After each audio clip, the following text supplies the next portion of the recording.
बिस्मिल्लाहिर्रहमानिर्रहीम। अस्सलामुअलैकुम। उम्मीद है आप सब लोग खैरियत से होंगे। आज हम पढ़ेंगे एक बहुत ही मैं कहूँ तो एक बहुत ही इम्पॉर्टेंट सा टॉपिक है, ठीक है, और उसका नाम है कंजंक्शंस।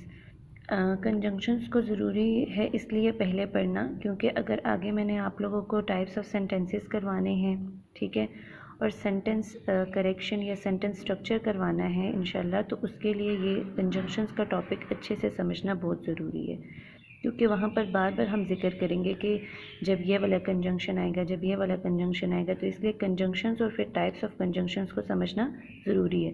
तो मैंने इसलिए सोचा कि पहले डिटेल से कंजंक्शंस की वीडियो बना लेते हैं और फिर उसके बाद आगे वाले टॉपिक्स पर चलेंगे।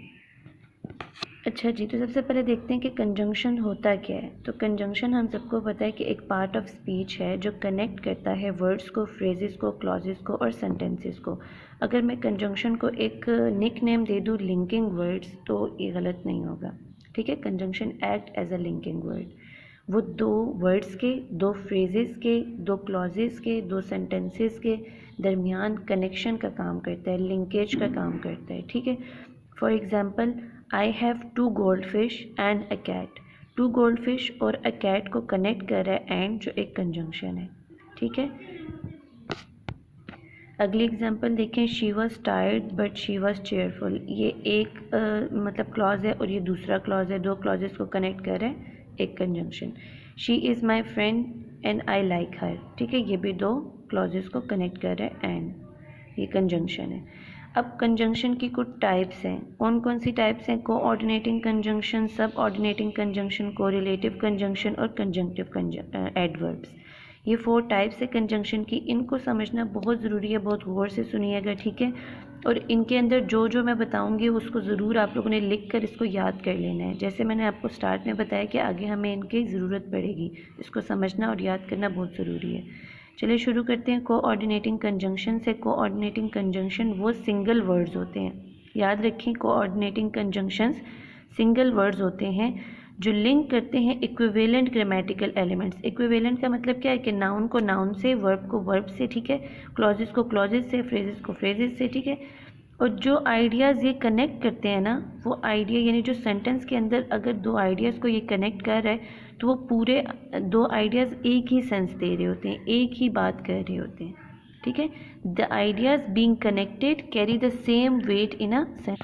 वो आइडियाज़ जो हम कोऑर्डिनेटिंग कंजंक्शन से कनेक्ट करते हैं वो सेम पूरा एक सेंस दे रहे होते हैं हमें, ठीक है। अब कोऑर्डिनेटिंग कंजंक्शंस को याद करने का आसान तरीका क्या है कि ये देखिए, मैंने पहले वर्ड को उठाकर एक निमोनिक बना दिया, fan boys. F for fan, F for, A for and, N for not, B for but, O for or, Y for yet and S for so, ठीक है। कोऑर्डिनेट कंजंक्शंस आपके जहन में जैसे हम कहें तो आपके जहन में फ़ौरन आ जाना चाहिए फैन बॉयज़। अब इसकी एग्जांपल देखें तो आप देखें, I stayed up all night writing so I was tired the next day.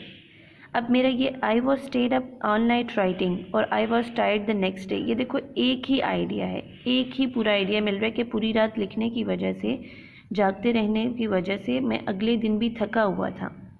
तो इसको कनेक्ट कर रहा है मेरा कोऑर्डिनेटिंग कंजंक्शन सो, और ये दोनों मुझे दो आइडियाज़ मिलकर एक ही बात बता रहे हैं कि रात को देर से जागने की वजह से मैं अगले दिन थका हुआ था, ठीक है। अगले एग्जाम्पल देखें, she is eating and proof reading my ऐसे। वो खा रही थी, ठीक है, और साथ साथ मेरे ऐसे को प्रूफ रीड कर रही थी, ठीक हो गया। तो ये दो भी मेरे एक ही आइडिया को रिप्रेजेंट कर रहे हैं। अब अगर आप एक चीज़ देखें तो यहाँ पर देखो, मैंने जब एक आई stayed up all night writing, ठीक है, ये मेरा एक पूरा इंडिपेंडेंट क्लॉज है, और ये भी आई was tired the next day, दोनों इंडिपेंडेंट क्लॉजेज हैं। तो जब मैं दो इंडिपेंडेंट क्लॉजेज को फैन बॉयज से कनेक्ट करूँगी तो मैं कोमा का यूज़ करूँगी। लेकिन अगर आप नेक्स्ट वाला देखें, she is eating and dash माई ऐसे। अब शी इज़ ईटिंग तो मेरा इंडिपेंडेंट क्लॉज है, लेकिन प्रूफ रीडिंग माई ऐसे डिपेंड कर रहा है इस पर, तो ये डिपेंडेंट क्लॉज है। तो जब एक इंडिपेंडेंट और एक डिपेंडेंट क्लॉज को कोऑर्डिनेटिंग कंजंक्शन कनेक्ट करेगी ना, तो तब हम कोमा का इस्तेमाल नहीं करेंगे। अपने फैन वॉइस से पहले हम कोमा का इस्तेमाल नहीं करेंगे। लेकिन जब दो इंडिपेंडेंट क्लॉजेस कनेक्ट हो रहे होंगे फैन वॉइस से, तो तब हम कोमा लगाएंगे, ठीक हो गया। अब अगला आ जाता है कोरिलेटिव कंजंक्शंस। देखो, कोरिलेटिव कंजंक्शंस जो होते हैं वो हमेशा ना पेयर्स में काम करते हैं, ठीक है, जैसे for example either or, both and, not only but also, as. ठीक है, ये इनका काम भी क्या होता है, बिल्कुल कोऑर्डिनेटिंग कंजंक्शन की तरह ये सेम ग्रामेटिकल एलिमेंट्स को कनेक्ट करते हैं। ठीक है, और ये जो हम लोग चीज़ कनेक्ट कर रहे होते हैं आपस में ना, वो हमें एक ही आइडिया दे रहे होते हैं कोऑर्डिनेटिंग कंजंक्शंस की तरह। देखो for example, she is not only intelligent but also funny. Not only के पेयर में कौन सा आ रहा है, बट आल्सो, और आइडिया आप चेक करो ना, वो सिर्फ इंटेलिजेंट नहीं बल्कि मजाकी भी है। The fluid includes both gases and liquids, both and का पेयर है। ठीक है, love is neither bought nor sold, neither nor का पेयर। ठीक है, अब ये जो को रिलेटिव कंजंक्शंस है, इनको ये याद आपने रखना है कि वो कौन कौन से पेयर साथ एक जैसे आ सकते हैं। जैसे जस्ट एज के साथ सो आ सकता है, द, ठीक है, एज मच के साथ एज सूनर के साथ देन, रेदर के साथ देन, वेदर के साथ और ये जो हमने पढ़े either or, both and, not only but also और एज एंड एज। ठीक हो गया कोरिलेटिव कंजंक्शन।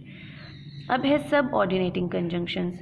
सब ऑर्डिनेटिंग कंजंक्शंस को आपने याद रखना है इस तरह कि जो सब ऑर्डिनेटिंग कंजंक्शंस है ये एक या एक से ज़्यादा वर्ड्स होते हैं जो कनेक्ट करते, यूनाइट करते हैं हमारे आइडियाज़ को, किस में, कॉम्प्लेक्स सेंटेंसेस में। कॉम्प्लेक्स सेंटेंसेस के अंदर हमारे आइडियाज़ को कनेक्ट करने के लिए सब ऑर्डिनेटिंग कंजंक्शंस का इस्तेमाल होता है। ठीक है, ये जो सब ऑर्डिनेटिंग कंजंक्शन है, ये एक इंडिपेंडेंट क्लॉज और एक डिपेंडेंट क्लॉज, मतलब डिपेंडेंट क्लॉज कौन सा है, जो हमें इनकम्प्लीट थॉट दे रहा है, उसको कनेक्ट करवाता है एक इंडिपेंडेंट क्लॉज के साथ जो कंप्लीट थॉट देता है। ठीक है, for example, as soon as she is finished her work we will leave for the restaurant. जैसे ही वो अपना काम ख़त्म करेगी, जितना जल्दी हम रेस्टोरेंट के लिए निकल जाएंगे।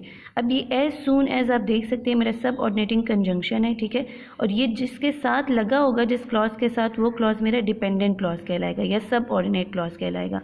और जब मेरा सब ऑर्डिनेट क्लॉज या डिपेंडेंट क्लॉज पहले आएगा तो उसके बाद मैं कोमा लगाऊंगी। ठीक है, लेकिन अगर मेरा he inspires me always because he believes, because मेरा सब ऑर्डिनेटिंग कंजंक्शन है। ठीक है, और ये मेरा सब ऑर्डिनेटिंग क्लॉज हो गया, डिपेंडेंट क्लॉज हो गया। अब इस एग्जांपल में देखिए कि मेरा इंडिपेंडेंट क्लॉज पहले आया और डिपेंडेंट क्लॉज बाद में आया, तो मैंने कोमा नहीं लगाया। लेकिन जब मेरा डिपेंडेंट क्लॉज पहले आएगा या सब ऑर्डिनेट क्लॉज पहले आएगा, तो फिर मैं कोमा लगाकर डिपेंडेंट क्लॉज लिखूंगी, इंडिपेंडेंट क्लॉज लिखूंगी। ठीक है, अब सब ऑर्डिनेटिंग कंजंक्शन की एक लिस्ट मैंने यहाँ पे लिखी है, देखिए, after, even though, although, every time, as, if, as far as, in order that, as if, since, as long as soon as, so that, whenever, whereas, before, because, unless, while, even if, as though, then, until, when, where, so. ये सब ऑर्डिनेटिंग conjunction की मैंने थोड़ी सी broad list बनाई है ताकि इसको आप अच्छी तरह देख लें और याद कर लें कि जब कभी भी ये हमारे लिखे होंगे, ठीक है, कॉम्प्लेक्स सेंटेंसेस के अंदर, तो हमने समझ जाना है कि ये हमारा सब ऑर्डिनेटिंग कंजंक्शंस है। अब अगला हमारा है कंजंक्टिव एडवर्ब्स। कंजंक्टिव एडवर्ब्स हैं तो एडवर्ब्स, लेकिन ये function as a linking function करते हैं, यानी एज अ कंजंक्शन फंक्शन करते हैं। ठीक है, इनको हम इस्तेमाल करते हैं, ये एक या एक से ज़्यादा वर्ड्स हो सकते हैं, इनको ज्वाइन करवाया जाता है दो इंडिपेंडेंट क्लॉजेस को कनेक्ट करने के लिए। अभी हमने बात की कि सब ऑर्डिनेटिंग में हम एक डिपेंडेंट और एक इंडिपेंडेंट की बात करते हैं, लेकिन कंजंक्टिव एडवर्ब्स के अंदर हम लोग दो इंडिपेंडेंट क्लॉजेस की बात करेंगे कि उन दोनों को कनेक्ट करने के लिए कंजंक्टिव एडवर्ब्स का यूज़ होता है। तो याद रखें, जब कभी भी दो इंडिपेंडेंट क्लॉजेस को कनेक्ट किया होगा किसी कंजंक्शन से, तो वो हमारे कंजंक्टिव एडवर्ब्स होंगे, और जब एक इंडिपेंडेंट और एक डिपेंडेंट को कनेक्ट किया होगा तो वो हमारे सब ऑर्डिनेटिंग कंजंक्शंस होंगे।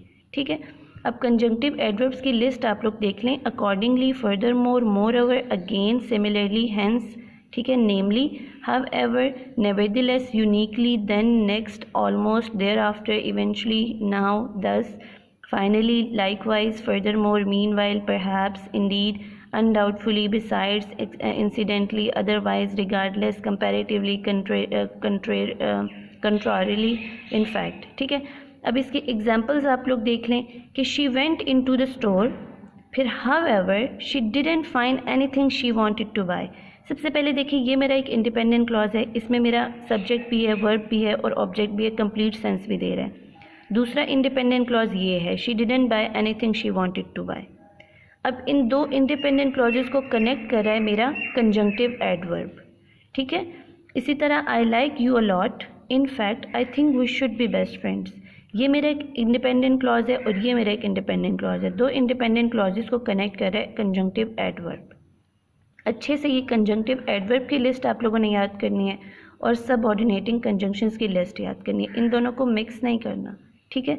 आप लोगों ने याद रखना है कि कौन से सबऑर्डिनेट कंजंक्शंस है और कौन से कंजंक्टिव एडवर्ब्स हैं। जी, तो ये थी हमारी आज की वीडियो कंजंक्शंस और कंजंक्शंस की टाइप्स पर। इनको अच्छी तरह आप लोगों ने याद कर लेना है, क्योंकि जो अगली वीडियो में लेकर आऊँगी वो इस टॉपिक से बहुत रिलेट करेगी। ये जो कंजंक्शंस होंगे, सबऑर्डिनेट कंजंक्शंस, ये हमें, और ये जो कोऑर्डिनेटिंग कंजंक्शंस है, ये हमें उसमें यूज़ करने पड़ेंगे। तो जब आप लोगों को ये ऑलरेडी प्री नॉलेज होगा तो आप लोगों को वो अंडरस्टैंड करने में बहुत आसानी होगी, ठीक है। अपना बहुत सारा ख्याल रखिए, अच्छे से पढ़ते रहिए। अल्लाह हाफिज़। And last but not the least, must subscribe and share my channel to all your friends. Thank you.